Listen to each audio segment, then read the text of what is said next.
Assalamualaikum warahmatullahi wabarakatuh. Perkenalkan, nama saya Nursanti Harahap, NIM 2020-5026. Baiklah, di sini saya akan menjelaskan tentang pengertian dari filsafat ilmu. Filsafat ilmu adalah suatu segi ataupun suatu tinjauan kritis tentang pendapat-pendapat ilmiah dengan perbandingan terhadap kriteria-kriteria yang dikembangkan dari pendapat-pendapat demikian itu. Tetapi, filsafat ilmu jelas bukan suatu kemandirian cabang ilmu dari praktik ilmiah secara aktual. Adapun pengertian filsafat ilmu menurut para ahli. Yang pertama, menurut Lewis White, bahwa filsafat ilmu membahas dan mengevaluasi metode-metode pemikiran ilmiah serta mencoba menemukan dan pentingnya upaya ilmiah sebagai suatu keseluruhan. Adapun menurut Cornelius Benjamin, bahwa filsafat ilmu adalah cabang pengetahuan filsafat yang merupakan telaah sistematis mengenai ilmu, khususnya metode-metodenya ataupun konsep-konsepnya dan para anggapannya, secara letaknya dalam kerangka umum cabang-cabang pengetahuan intelektual. Dan yang ketiga, menurut Berry, berpendapat bahwa filsafat ilmu merupakan penelaahan tentang logika intern dari teori-teori ilmiah dan hubungan-hubungan antara percobaan dan teori, yakni tentang metode ilmiah ataupun tentang metode-metode konsepnya. Mungkin cukup sekian yang dapat saya sampaikan. Assalamualaikum warahmatullahi wabarakatuh. Assalamualaikum warahmatullahi wabarakatuh. Di sini saya Fauzia Sibuan ingin menjelaskan apa itu kata filsafat, apa itu pengertian filsafat dan pengertian ilmu. Filsafat secara etimologi, kata filsafat ini berasal dalam bahasa Arab yang dikenal dengan istilah falsafah, dan dalam bahasa Inggris dikenal dengan istilah filosofi, serta dalam bahasa Yunani dengan istilah filosofia. Kata filosofia ini terdiri atas kata filan yang berarti cinta dan sophia yang berarti kebijaksanaan, sehingga secara etimologis istilah filsafat berarti cinta kebijaksanaan. Sedangkan menurut terminologinya, filsafat berarti yang mana arti yang dikandungnya oleh filsafat itu sendiri. Hal ini disebabkan batasan-batasan dari filsafat itu sendiri banyak, maka sebagai gambaran yang diperkenalkan beberapa batasan yang di dalamnya. Di sini menurut beberapa ahli tentang pengertian filsafat, yang pertama yaitu Plato, yang mana Plato berpendapat bahwa filsafat adalah pengetahuan yang mencoba untuk mencapai pengetahuan tentang kebenaran yang asli, karena kebenaran itu mutlak di tangan Tuhan. Yang kedua itu ada Aristoteles, yang mana ia berpendapat bahwa filsafat adalah ilmu atau pengetahuan yang meliputi kebenaran yang di dalamnya terkandung ilmu-ilmu metafisika, logika, retorika, etika, dan estetika. Ketiga ada menurut Profesor Dr. Fuad Hasan, yaitu mana dia berpendapat bahwa filsafat adalah suatu ikhtiar untuk berpikir radikal, yang mana artinya mulai dari radiksinya suatu gejalanya, dari akar-akarnya suatu hal yang hendak dipermasalahkan, sehingga dapat disimpulkan bahwa pengertian filsafat tersebut memiliki pemahaman bahwa filsafat adalah suatu prinsip atau asas keilmuan untuk menelusuri suatu kebenaran objek dengan modal berpikir secara radikalnya. Selanjutnya saya akan menjelaskan pengertian kata ilmu, yang mana kata ilmu ini berasal dari bahasa Arab yang berarti alimah dan berarti pengetahuan. Pemakaian kata ini dalam bahasa Indonesia kita ekuivalenkan dengan istilah sains, yang mana sains ini berasal dari bahasa Latin stature, yang juga berarti pengetahuan. Adapun beberapa definisi ilmu menurut para ahli, diantaranya yang pertama adalah Rolf Ross dan Ernest van den Haag, yang mana mereka mendefinisikan ilmu adalah hal yang empiris, rasional, umum, dan sistematik. Kedua yaitu ada S. Helmut Taub, yang mana ia guru besar dari antropolog di Rutgers University, yang menyimpulkan bahwa ilmu adalah pengetahuan yang disusun dalam satu sistem yang berasal dari pengamatan, studi, dan percobaan untuk menentukan hakikat prinsip tentang hal yang sedang dikaji itu. Baru yang ketiga yaitu ada dari Harsojo, yang mana dia guru besar antropologi di Universitas Pajajaran, yang menerangkan bahwa ilmu adalah akumulasi pengetahuan yang sistematik, suatu pendekatan atau metode terhadap seluruh dunia empiris, dan suatu cara untuk menganalisisnya. Keempat, ada menurut Afanasieff, yang mana seorang pemikir dari Marxis bangsa Rusia yang mendefinisikan ilmu sebagai pengetahuan manusia tentang alam, masyarakat, dan pikiran. Dan kita mengambil kesimpulan dari beberapa pendapat yaitu dari beberapa pendapat tentang ilmu menurut para ahli tersebut dapat disimpulkan bahwa ilmu adalah sebagian pengetahuan yang punya ciri, tanda, syarat tertentu, yaitu sistematik, rasional, empiris, universal. Ciri-ciri filsafat ilmu menurut Fadil Lubis itu terbagi menjadi 3, yaitu yang pertama universal menyeluruh, yaitu pemikiran yang luas dan tidak diapakan aspek tertentu saja. Kemudian radikal mendasar, yaitu pemikiran yang dalam sampai kepada hasil yang fundamental. Dan yang terakhir esensial sistematis, yaitu mengikuti pola dan metode berpikir yang runtut dan logis meskipun spekulatif. Beberapa ahli lain menambahkan ciri-ciri lain, yaitu seperti deskriptif, yaitu suatu uraian terperinci tentang sesuatu, yaitu menjelaskan mengapa sesuatu berbuat seperti itu.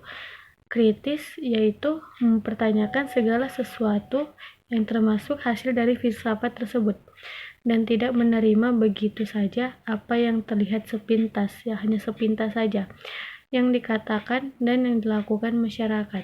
Dan kemudian analisis, yaitu mengulas dan mengkaji secara rinci dan menyeluruh sesuatu, termasuk konsep-konsep dasar yang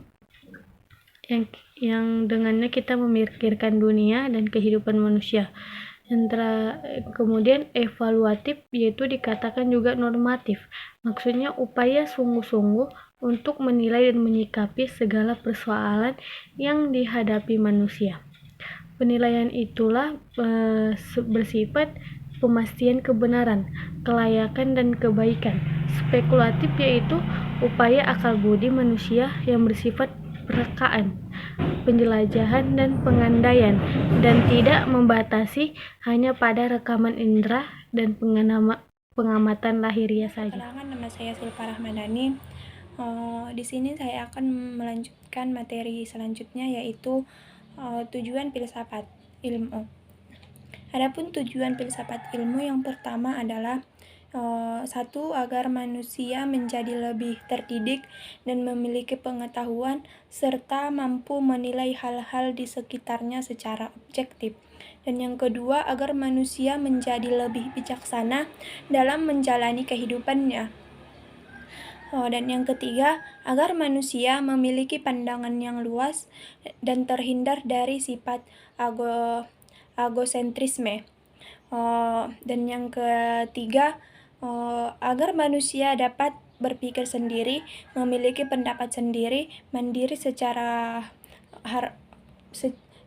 rohani, dan dapat bersikap kritis. Dan yang keempat, agar manusia dapat mendalami unsur-unsur pokok ilmu sehingga dapat memahami sumber, hakikat, dan tujuan ilmu. Dan yang kelima, agar manusia memahami secara pertumbuhan, perkembangan, dan kemajuan ilmu pengetahuan di berbagai bidang.